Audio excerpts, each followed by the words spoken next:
તમે વકીલને કેમ રોકો છો? તમે કોણ છો નક્કી કરવા વાળા કે હું કોનો વકીલ છું? એટલે તમે નક્કી કરશો કયો વકીલ અદાલતમાં જશે. તો નમસ્કાર મિત્રો, ગુજરાતી અપડેટ યુટ્યુબ ચેનલમાં આપ સૌનું હાર્દિક સ્વાગત છે. તો મિત્રો, વિસાવદરના એમએલએ ગોપાલ ઇટાલિયાને જ્યારે પોલીસના કાફલાએ કોર્ટમાં જવા માટે રોક્યા હતા, ત્યારે ગોપાલ ઇટાલિયાએ શું પ્રતિક્રિયા આપી તે ચાલો વિડીયોમાં આપણે જોઈએ. તમે વકીલને કેમ રોકો છો? એડવોકેટને કોર્ટમાં આવતા રોકો છો તો કેમ દરવાજો જવા દો? એડવોકેટને કેવી રીતે? હા, તો એ જ જવા. એડવોકેટને કેમ રોકો છો? તમારી પાસે શું સત્તા છે વકીલને રોકો? તમે આખી કોર્ટને આવી રીતે એન્ટ્રી બંધ કરી દો.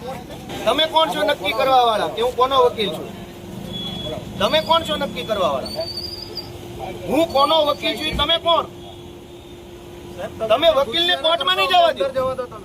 તમે અમને ગુચાવશો ને અમને અંદર જવા દો. એક એટલે વકીલને અદાલતમાં જતા કોણ રોકશે ભાઈ? એટલે તમે નક્કી કરશો કયો વકીલ અદાલતમાં જશે. અરે પણ ઈ જે હોય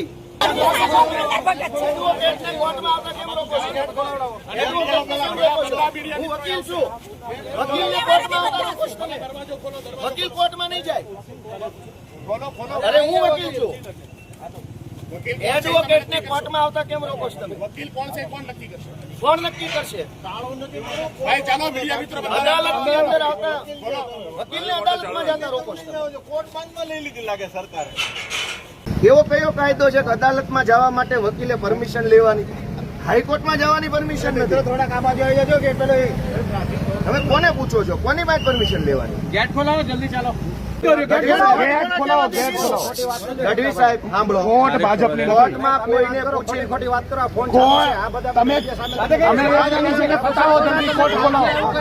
કોર્ટમાં જવા માટે કોને પૂછવું પડે? કોર્ટમાં જવાની પરમિશન ક્યાં હોય? ઓપન કોર્ટ છે. જજ સાહેબને થોડું પૂછવાનું છે કયો વકીલ આવશે ને કયો નહીં આવે. જજને પૂછવાનું વકીલે. તો મિત્રો, આ વિડીયોમાં તમે જોયું ને કે જ્યારે પોલીસે ગોપાલ ઇટાલિયાને કોર્ટમાં જતી વખતે રોક્યા હતા, ત્યારે મિત્રો ગોપાલ ઇટાલિયાએ એવું કહ્યું હતું કે તે પોતે એક વકીલ છે અને વકીલને કોર્ટમાં જવા માટે કોઈ રોકી ના શકે એવું ગોપાલ ઇટાલિયા કહી રહ્યા હતા. અને સાથે સાથે પોલીસને પણ તેમણે કીધું હતું કે તમે કોણ છો મને રોકવાવાળા? કારણ કે મિત્રો તેમનું કહેવું એવું છે કે પોલીસ છે તે એક વકીલને કોર્ટમાં જવા માટે ના રોકી શકે. તો મિત્રો, તમારું આ વિડીયો વિશે શું કહેવું છે કોમેન્ટમાં જરૂરથી જણાવજો.